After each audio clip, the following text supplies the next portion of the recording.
Hello. Electrical fires are one of the major causes of fire in the home, so it's really important that we take care of our electrical appliances and make sure that we use them properly. First of all, make sure that everything that you use electrical is in good, clean condition. Make sure that the cables and the plugs are all in sound condition and that the cables are not worn at all and that there's no fraying around the plug area. Shouldn't see any scorch marks. Scorch marks on a plug like this can indicate that there's a fault on the appliance. And look out for things like flickering lights. That can also indicate that there's an electrical fault somewhere. Please always buy electrical goods from a reputable high street name that you know and trust. There are so many fake and counterfeit products on the market. So please buy from a good source. Make sure that what you're buying is a sound product.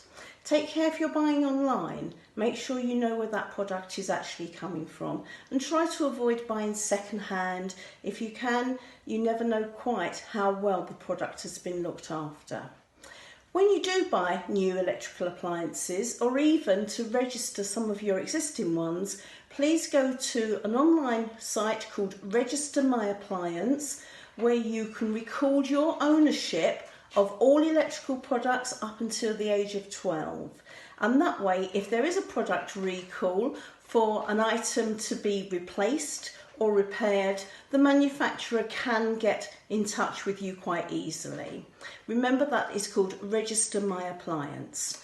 Okay, so we're going to make sure that also we don't overload our sockets, and certain appliances, particularly those ones that are very high powered, or if they get hot or give off heat, they should be plugged directly into the wall socket. So things like a kettle, a washing machine, a toaster, a microwave, they all get hot or they're very powerful items. So the plugs for those items should be plugged directly into the wall socket and not to use anything like this.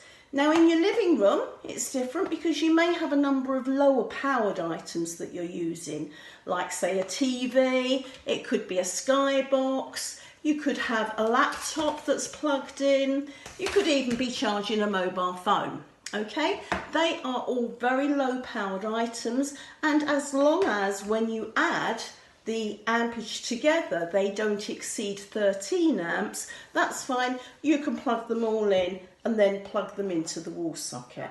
When you are charging items, make sure you don't do it overnight. An iPad, a mobile phone, a laptop, even a camera perhaps that needs recharging, please make sure you charge those items during the daytime when you're awake. Don't go to bed and leave them on charge overnight, because if there should be a problem, you're not going to be awake to deal with it. Now things like your fridge and your freezer, they're designed to be left on all the time, but other things that we use, like our kettle and toaster and hairdryer, they're only designed for short-term use. So please make sure when you finish using them, you switch them off, unplug them, and then that leaves them in a nice safe condition. Okay, please remember, switch off everything when you finish using it.